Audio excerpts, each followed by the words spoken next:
Gusto kong magbigay ng reaksyon dito sa pagpalag ng mga members ng Iglesia ni Cristo doon sa panggigipit ng Kongreso kay Congressman Dante Marcoleta kasi hindi siya pinagsalita. Tapos, according to this blog, Pinas News Insider, tinanggal pa siya sa pwesto sa committee. Pumalag ang mga members ng Iglesia ni Cristo. So ito, hindi ko i-upload ditong video nila, baka maka-copyright tayo. Iparinig ko lang yung vlog ng Pinas News Insider tungkol sa issue na ito. After that, magbigay ako ng aking reaksyon.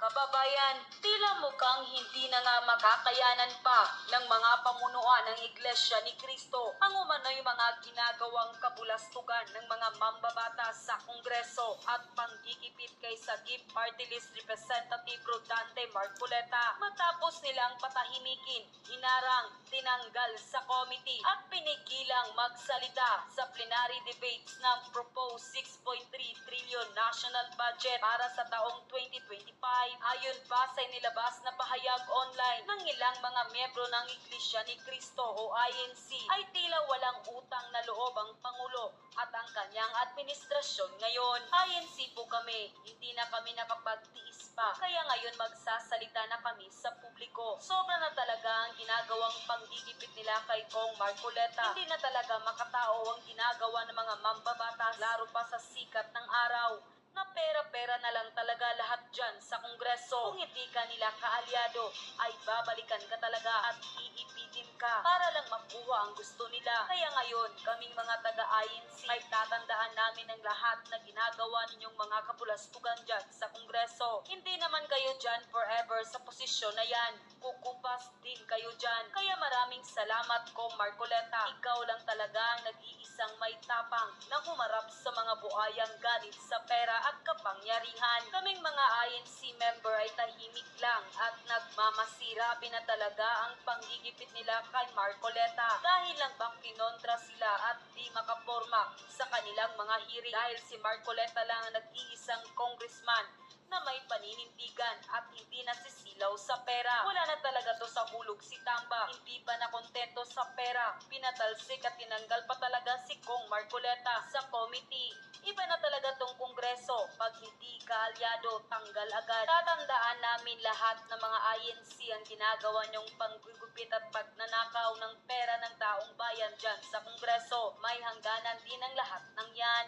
Anko, matatandaan ng 2016 ay binuhat siya ng Iglesia ni Cristo bilang Vice Presidente ni dating Pangulong Duterte at maging itong nasabing 2022 election ay binuhat din siya ng Iglesia ni Cristo dahil nga number 1 sa mga iglesia ang nasabing unity o pagkakaisa na siyang naging plataforma naman ni Vice President Sara Duterte at ng Pangulong Marcos Jr. nung kasagsagan pa ng eleksyon 2022. Ayon pa sa marami sa ating mga kababayan at INC member na bakit tila binabastos umano ng Marcos administration at ng ilang mga mambabatas itong si Congressman Marcoleta. Ayon pa sa mga taga-INC at marami sa ating mga kababayan ay tila hindi ito katanggap-tanggap. Kaya naman ngayon, matapos ang panggigipit at pagtanggal nila kay Kong Marcoleta ay nagkasundo na ng lubusan at nag-usap pa at sabay humarap sa plenary debate ng Kongreso sina Congressman Rodante Marcoleta at Vice President Sara Duterte dahil nga pareho sila ng pinaglalaban at para sa tama, di gaya di umano ng mga buayang mambabatas sa Kongreso na para lang sa pera ang pinaglalaban at ganit pa sa kapangyarihan. Kaya hindi naman mapigilan na magbigay ng kanilang hinaing at komento online ang well-known and veteran political commentator. Ayon pa sa kanilang post online, nagdrama pa talaga sila about transparency and accountability na kesyo kailangang tanungin si BP Naaalala mo ba ang panganib ng Okay. diabetes? Meron kaming simpleng at walang sakit na solusyon. Drama pa talaga sila about So ako talagang saludo kay Congressman Marcoleta. Nakakatuwang panoorin yung pagdepensa niya kay BP Sara Ah, kasi sinisingle out siya. Yung halos hindi makasagot si Madam Chair, si Congresswoman Kimbo, yung time-honored tradition ng Kongreso na yung budget ng Office of the President at Office of the Vice President, ano na lang yan, ilang minutes lang yan, pasado na. Yun po yung tradisyon ng Kongreso. So, napakaganda yung interpellation ni Congressman Marcolita na bakit pinapatagal? Bakit hindi na ino-honor yung tradisyon na yun? Bakit isinasalang sa hot chair? Ang dami pang mga rikititos, ang daming tanong kay BP Sara sa budget na ano. Alam naman natin, klaro na gusto nila talagang ipin down si BP Sara. Yung tinatanong nila na confidential funds, 2022 pa yun. Hindi naman yung pinag-uusapan dahil 2025 budget yung ano, but these are all part of politics. At magpasalamat tayo at may Congressman Marcoleta na lumalaban para sa tama. So ito, yung pinaka-latest, yung plenary doon na sa 6.3 trillion budget na ipresenta, gustong magsalita si Kong Marcoleta, hindi pinagsalita. Pinigilan. So, walang nagawa. Nag-iisang congressman natin na may paninindigan, wala, napigilan. So, yun na po. Nagre-react na ang mga members ng Iglesia ni Cristo. So, tandaan namin, no? Anyway, malapit na naman ang election at tingnan natin kung ano ang, kasi napakalaking bagay itong black voting ng Iglesia ni Cristo. Marami akong kaibigan na members ng Iglesia at sa aking pagtatanong-tanong sa kanila, ano ang endorse ng leadership ng Iglesia ni Cristo, lalo na sa national position, halos 99% sumusunod sila sa endorsement ng kanilang ano. Kasi nga, yung ang sinasite nila doon, yung unity ng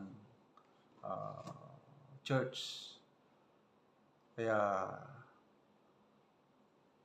mulat sa pool, alam ko, kahit panahon pa ni Marcos Sr., ano na, dala-dala na ng iglesia ang ano, ang mga Marcoses. So, 2016, Vice Presidential Election, BBM, dinala ng iglesia. Itong 2022, dinala ulit ng iglesia. So, tingnan natin kung anong mangyayari. Itong nung kasagsagan pa yung issue ng charter change, nagsalita na rin ang iglesia na hindi sila pabor sa charter change. So, dahil sa resistance ng iba't ibang sectors ng society, Roman Catholic, mga Protestant, Evangelicals, ito na iglesia, and then iba't ibang sector ng society, ayun, tumahimik ang kanilang charter change. I don't know kung kailan ulit nila ibabalik, kung ibabalik sila, but again, sana meron pang maidagdag kagaya ni Congressman Marcoleta. Sana may kaibigan ako So, shout out ko na lang si Chris Torres. Nag-iisa itong si Congressman Marcoleta, sir. Sana kakandidatong senador at bubotohan ko ito. So, sayang na lang at biglang nag-withdraw di ba kasama sa unity team si Kong Marcoleta nung last election. Biglang nag-withdraw yung pagiging senador siya. So, ngayon, naging Sagip Party List representative na lang. So, tignan natin. Ako, basta kakandidatong senador itong si Congressman Marcoleta, number 1 siya sa balota ko. Mabuhay ang INC, mabuhay si Congressman Rodante Marcoleta.